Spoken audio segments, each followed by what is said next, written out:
Hello everybody, back here again for another vlog a day, and today is Wednesday the 14th, and today was a beautiful sunny day outside, a little bit of wind here and there, but not too bad. Got this morning, came out here and hopped in the hot tub just because I do that most mornings. It's amazing how often I do that. Seems to help get my body moving and stretching around and all the fun that comes with it. So went ahead from there, got a few things taken care of around the house, just kind of simple stuff.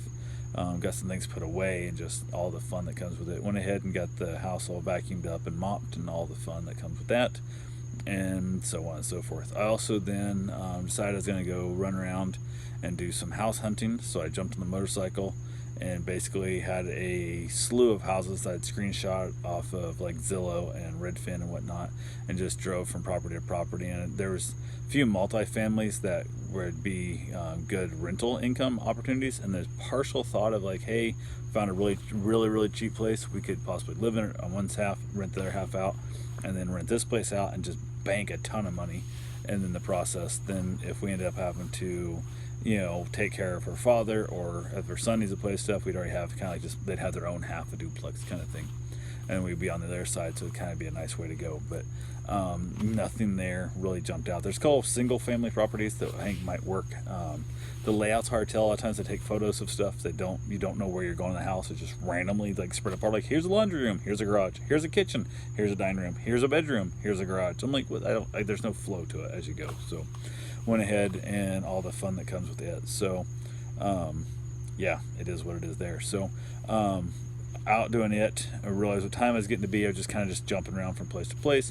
I could have probably saved a few, like a mile or two maybe in the process of running around, maybe 5 miles total actually, with if I'd laid out and like looked them on the map and go, hey, these spots here, this would be the way to make the route, but I didn't. So out driving around, realized the time I had to get back over here because I hate being late for things, and I had people dropping a dog off. They said 3:30 they're going to come drop the dog off, whatever. So I want to be back here before 3. So I head back over here, wait for them to get here and stuff. 3:30 rolls around, kind of thing, whatnot, and then 4 o'clock rolls around, and they basically text like 4:09. I'm like, God damn, like this just sucks, because that weird time frame of like I still got to run, and I was waiting for the dog to get here, so I wanted to run with the dogs. I found a lot of times, especially with dogs I've never met before, because this will be a new dog for me, I like to get them. I like to basically give them a little bit to chill out in the property, in the house, smell the yard, hang out with the dog, all the fun stuff for a minute. Then I like to put them on leash, and I like to go run them. One, it shows me a lot about their personality, tells me a lot about the dog, kind of also makes them realize I'm in charge. I'm deciding when you turn around, I'm deciding where you go left, where you go right. And if the dog's a little bit on the aggressive side, a little bit needs a little bit of discipline, it helps really fill them out, lets them see that I'm in charge. And I get a lot of time to run that calm energy down the leash and that alpha energy down the leash to them. And 4:09 they text and said, oh, we're gonna go ahead and feed him dinner at like 4:30 and stuff, so we'll bring him over like 5:30, 6 o'clock instead. And I'm like, I'm like, really? I'm like, I've been here since before 3, and it's now after 4, and now you're telling me, oh, by the way, it'll be another, hour and a half, 2 hours before we get there. And I'm like, son of a bitch. Which, again, I can work with any time frame for almost anybody, for almost any reason. It's that tell them you're going to be here at this time, and then not showing up for hours on end, an hour and 9 minutes after you're going to, or at least, no, I guess be 40 minutes after you're supposed to be here the first time, that you basically, let me know you're not going to come until 2 hours after you're supposed to be here. So it is what it is. That's probably the worst part about dealing with the dogs. I mean, the people just suck. If it wasn't for that, I'd watch a lot more dogs. If it wasn't for the people, but it is what it is. So I got back here, I'm like, at this point going, well, shit, by the time the dog gets here, getting figured out and stuff, Karen's gonna be getting off work and trying to, just the whole thing. So I'm like, to hell with it. I'm like, let's just go get him for a run. So basically, she had a chiropractic appointment stuff, which delays, I don't know how much longer it is.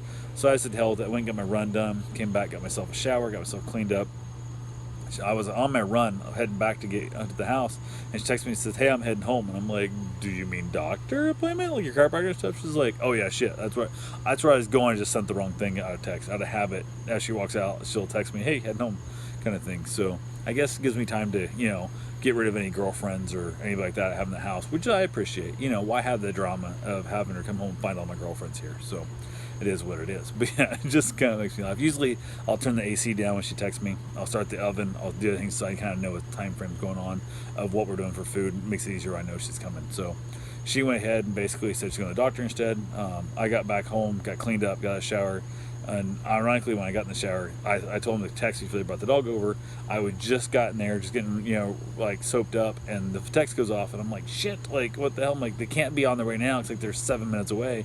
And I'm like, nope, it was just Karen telling me something else. So she went ahead and got to the chiropractor, ordered a pizza from my favorite pizza place. They have a chicken bacon ranch pizza, which I think is delicious. It's super greasy, super thin crust, super gross, oily, just disgusting upon so many levels, and so damn delicious. We've had their other pizza there before. Was not a big fan of their red sauce pizzas, and this is the white sauce and the chicken bacon ranch, mostly ranch, but there's other stuff in there in the white sauce, and I love it. There, so we got Philly steak, whatever, green peppers, onions, some hamburger and cheeses and whatnot, and they burnt the crust. Not enough to complain. Not enough to complain, but 1.5 minutes away from returning it, send them my money back, or a new pizza. It was 1.5 minutes away from that, but it was like right on the verge, and just everything. I hate the taste of burnt stuff, can't not stand it. And this was just in the red sauce. I think the red sauce is horrendous, and it's metallic-y tasting. I don't give a shit what he says. It's not a good pizza. And I've decided from now on, if that's what she wants is the red sauce pizza, we're going to 2 smalls or 2 mediums, or a medium and small, or a large and small. I don't care. We can't get these giant pizza like we got before, and I eat that because I end up eating more than she does. I end up eating usually twice as much as she does. And this stuff is just absolutely gross upon so many levels of gross, and it was bad. So it is what it is. Watched some Netflix. When she got here, the dog was all growling and aggressive at her and stuff. He actually was aggressive towards Bruce when they first finished up, tried to be all like bossy, and Bruce put his ass down pretty hard. Like, no, we don't play that game. That's not how we do that shit here. So they're getting along great. She growled at Karen and stuff, which was not cool. You got a pit bull growl at your wife when she comes home. So the dog had a little bit of discipline issue there we had to talk about, but it went just fine. So got down with some food, got down with some Netflix, came out here, enjoyed myself a nice cigar, hung out here and talked, and then we talked a little bit about her dad, talked about her family, talked about helping out people and all the fun that comes with all that good fun stuff. So anyway, that's all we got for right now. I will talk to you guys tomorrow. Have yourself a safe, wonderful day. Thanks for watching.